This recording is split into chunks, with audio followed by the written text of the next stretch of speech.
Voilà, deuxième prise pour le grand feuilleton de l'après-midi qui s'intitule « Les chats sont-ils également diabétiques la nuit ?» Vous aimeriez bien savoir, hein? Eh bien, je vais vous raconter. On va donner quelques minutes ou quelques secondes aux personnes qui voudraient suivre la vidéo en direct pour nous rejoindre.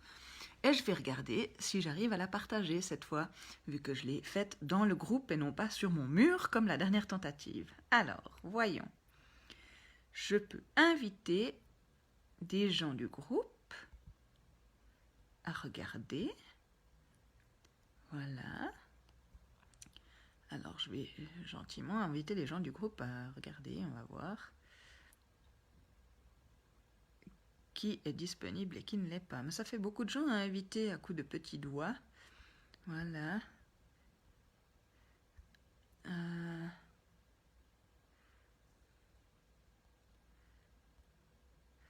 Bon, alors j'ai invité quelques membres du groupe. Si jamais vous pouvez peut-être poster sur le groupe. Ah, mais ça marche d'inviter les gens du groupe. Et puis attends, ça c'est quoi ce bouton? Ah, non. Alors ça c'est pas le bon bouton. Ouais, je suis désolée, c'est un peu... voilà. Voilà. Ok, alors, donc, la question c'est, est-ce que les chats sont aussi diabétiques la nuit?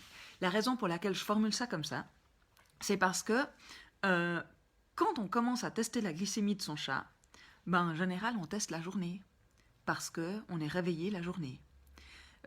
Et d'ailleurs, si on réfléchit à la formule traitement du diabète, enfin prise en charge du diabète standard, ok, sans test de glycémie à domicile, mais avec des courbes chez le vétérinaire, ben en général ces courbes se font le jour.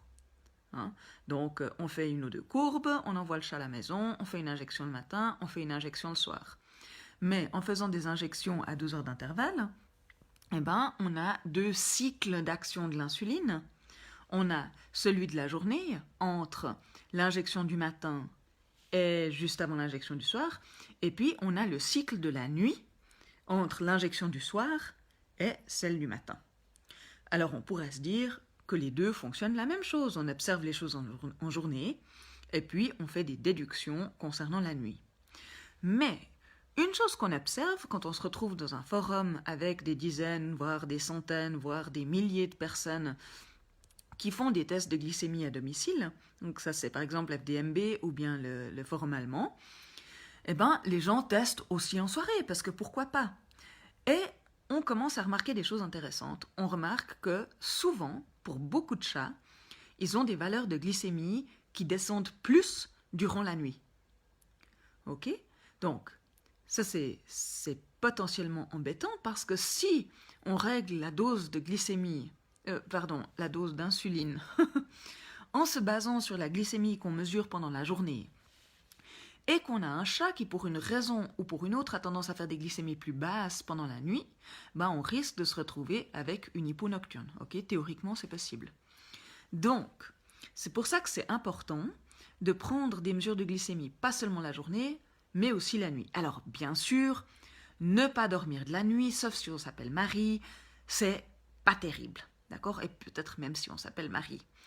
Donc, c'est clair qu'on a besoin de dormir la nuit. Qu'est-ce qu'on fait? Alors, ce qu'on fait déjà, c'est que on va...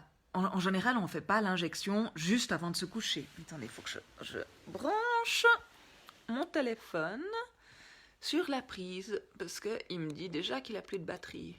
Dramatique. Voilà. Donc, en général, l'injection du soir, on ne la fait pas juste avant de se coucher. Donc, on a souvent au moins 1 heure, 2 heures, peut-être même 3 heures avant d'aller dormir. Donc on peut toujours faire une mesure dans le cycle du soir avant, ce que j'appelle ça souvent la mesure avant dodo. Ok? Donc avec cette mesure avant de se coucher, alors c'est clair que la plupart du temps, elle n'est pas au nadir. On est d'accord. Donc elle ne nous donne pas toutes les informations qu'on voudrait, mais elle nous donne déjà un certain nombre d'informations qui nous permettent, par déduction et grâce aux mesures qu'on a d'autres soirs et dans les cycles de la journée, d'essayer de deviner un peu ce qui se passe pendant la nuit.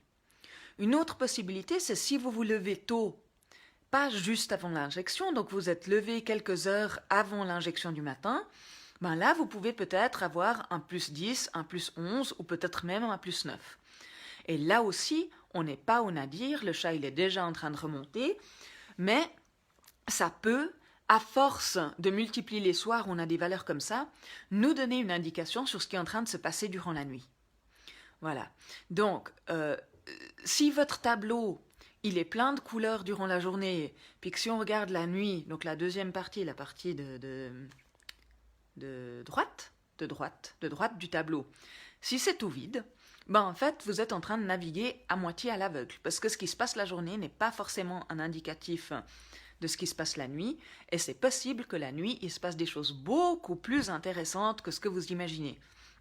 Et typiquement, si un chat, a tendance à descendre plus bas durant la nuit, eh ben c'est tout à fait possible qu'il rebondisse un peu, et donc à la mesure préinjection du matin, donc celle qu'on appelle AMPS dans le tableau, eh ben la valeur elle soit haute. Et puis la journée que ce soit aussi un peu haut. Et puis on se dit oh là là, il n'a pas assez d'insuline ce chat.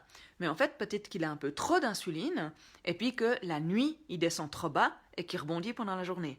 Donc c'est pour ça que c'est vraiment important d'essayer d'avoir au moins une mesure chaque soir dans le cycle. En général on dit il faut prendre les mesures pré-injection, au moins une mesure dans chaque cycle, et puis une courbe toutes les semaines ou toutes les 2 semaines ou quand on peut, ou des bouts de courbe quand on arrive. Donc ça c'est valable aussi pour le cycle de la nuit. Donc quand vous faites votre injection du soir, n'oubliez pas d'essayer d'attraper une mesure avant de vous coucher, ou alors si vous êtes du genre lève-tôt, attrapez une mesure juste au lever avant de faire la mesure pré-injection. Même une heure avant, ça nous aide déjà. C'est moins bien que 3 heures après, mais c'est déjà ça, c'est déjà mieux que rien. Si on n'a rien du tout entre l'injection du soir et l'injection du matin, on ne sait vraiment pas ce qui s'est passé. Voilà. Donc c'était le petit épisode. Les chats diabétiques le sont-ils également durant la nuit? Voilà. Merci de votre attention et je vous souhaite une bonne après-midi ou une bonne matinée à Jocelyne ou à d'autres qui nous regarderaient depuis l'autre côté de l'Atlantique. Bye bye.